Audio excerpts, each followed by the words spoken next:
Howdy everybody, how y'all doing? And welcome to the Guy's House, where we try to keep things cool, calm, and collected, and a little bit chill. Well, today, I'm gonna be chill, but I can't really tell what tone to take, because today, I'm gonna tell you why I'm a lot bit borderline on Borderlands. That's right. I'm pretty borderline on Borderlands. And when I say that, I don't just mean the movie. I'm talking about the franchise in general, right? Because I know I've talked about necromancing the franchise and, well, things that are brought to life that were great. And today we're talking about something that I'm starting to wonder if it should be put out to pasture or just let rest for a while. Because, well, first off, all you guys have been asking me where to hat again. Here it is, and that's because I'm a casual gamer waddle today, right? And I'm a little bit concerned because, well, I'll be honest, I was never really excited about this Borderlands movie that was coming out.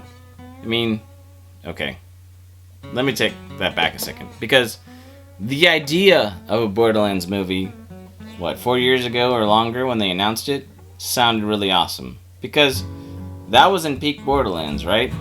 You had the fame and the fun of the Handsome Jack collection, Borderlands.To, and then the pre-sequel, which, well, they basically felt like the same game, right? Honestly, well, let's face it. The pre-sequel kind of felt like a DLC almost. The exact same mechanics and gameplay, just with new characters that weren't actually as beloved, but it was definitely a way to milk the fun and the feel of Borderlands.To, right? Which I'm not upset about. It was fun. I actually ended up getting the Handsome Jack collection, the Game of the Year version on Xbox, because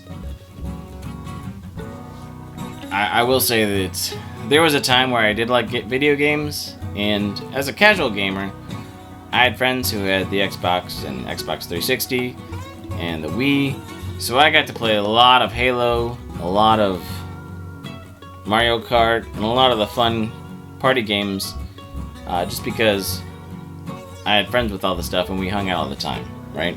And I didn't have a PC, so I will say I'm not really a PC gamer, but I did play World of Warcraft maybe about 15 years ago, right? With some friends for maybe a year.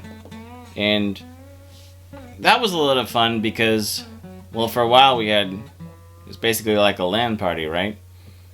Because we had 3 or 4 people in the same room, just hanging out and just playing, well, World of Warcraft or Diablo.To back then, right? So that's a little bit where I came from on that, and which is probably why I really like Fortnite as a concept, because you get to have the in-game voice chat, you get to hang out with your friends. So for all the people that are,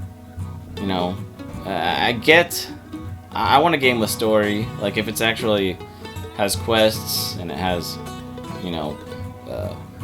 character development, and you can, have stats that you can build and all that stuff. I want a game with story and a reason to invest in that. But I also think it's fair to say that all these battle royale games have really been, well, they've kind of changed the map a little bit about games and socialization, right? Because sometimes you just want to blow off steam, and studies have proven say that just because you want to blow things up in video games doesn't mean you actually are going to do that in real life.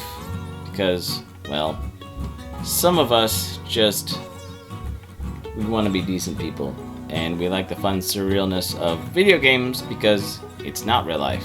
It's called escapism. Novel. Okay. So, that being said, alright, this Borderlands movie seemed to, well, come up around that time. And it's interesting. I mean, it kind of makes sense that they would go with the original cast of characters. because, well, they were in 2 games and beloved. Now, as far as the games go, I think this is where, like I said, this is where peak was, around Borderlands.To, and, well, switching over to Borderlands 3 was a little bit more difficult, because, like I said, you had the functionality of Borderlands 2, and the pre-sequels were basically the same, so 3 had a little bit of a change in screens and displays and just kind of some of the mechanics, and it took me a minute to adjust, but I ended up liking it a lot. You know, the tone was different. You went off Pandora and you went to different actual planets, and so they did well in expanding the universe, literally. So I'm not mad about that. I had fun, and I actually even did some crossplay with 3 with some friends on other consoles, and even their DLCs were fun. The add-ons and all that. Like, I know that the Battle Royale was starting to peak and get big when one of the DLCs for Borderlands 3 was kind of their own version of Battle Royale, which was kind of neat, but I wasn't really invested in that because I played Borderlands for the story, right? And then they brought out Tiny Tina's Wonderland. Now here's the thing, right? As the DLC for Borderlands 2, that small little quest, that little DLC had more heart, soul, and just, well, storyline value than I think the whole actual full console game ever did. Because if you've played it, you know that, well, you get to watch characters deal with grief and process really hard emotions because, well, these characters that you have been playing with for 2 games, they've had some things. They've had loss. They've gone through a lot of stuff, right? So being able to, even in that short little bit, in the end of it, you get to, you know, spoilers, but that was a long time ago, right? But you get to see how Tiny Tina processes, you know, the loss of Roland and how the team is there for her, right? And that's amazing writing. I mean, that might bring a tear to your eye. It's just sweet. And, well, where did that go? Because I guess some of the cultural shifts and, well, they were writing and making Tiny Tina's Wonderland the game, right, around the time that, well, the lockdowns and all that. So, but the tone was just meh. There wasn't replay value. It didn't even have a second playthrough, right? It was just sad. So, and now, on that Wings of a Storm, you know, Broken Wings, Learn to Flag, and all that stuff, we have the Borderlands movie coming out, which is, well,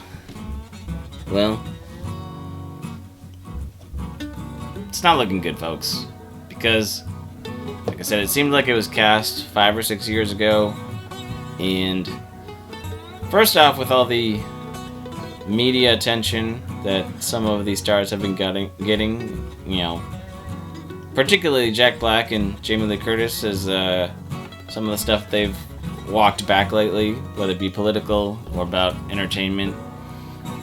Not great for promoting a new movie. That I don't know if the timing for this movie is great either, but I don't think it matters because, as the critics have shown, and as the time of recording this video, that the Rotten Tomato score for the critics is under 10%, and, well, we're starting to get the reviews in. And it just, like I said, it feels like a nail in the coffin to this whole franchise. And they've also talked about how they're gonna make up Borderlands 4, which may be the last one in the franchise. And honestly, at this point, that's fair. Because I've talked about necromancing the franchise and basically putting a new life into something and basically just keeping the same skin but taking the heart and soul of it away. And it kind of feels like they've been doing this gradually with the Borderlands franchise anyway. The movie is no exception. So I'm really not sure what a Borderlands 4 would look like. And they're really going to have to step up their game and make it something, I don't know, go back to their roots if that's possible, and make it fun again for people to care or get invested in. So I'm looking to you game developers, if you ever watch my channel, which you probably don't, I loved this franchise, and I love the story, and I loved how Tiny Tina's character in that DLC really helped everybody process, and you got to see this crazy little kid who liked explosives really show a vulnerable side. Can we have that back in video games, or is that lost? Right? I guess maybe that's why I've turned to games like Fortnite, because, well, if you're not gonna write a story, I can have fun with my friends, and we can, you know, buy different skins and characters from the eShop and tell our own stories and, well, screen capture and make videos about it, and, well, we can have our own creative fun. So I guess what I'm trying to say is the spirit of casual gaming and the spirit of fun is still there, and whether I let Borderlands go or not, I'm still in the borderline about, but I'm still going to be here playing and having fun, and, well, hope you'll be along for the ride, and if you guys want to play Fortnite or anything, just let me know. And if you have anything, other games to promote or share because they're just fun, let me know down in the comments as well. So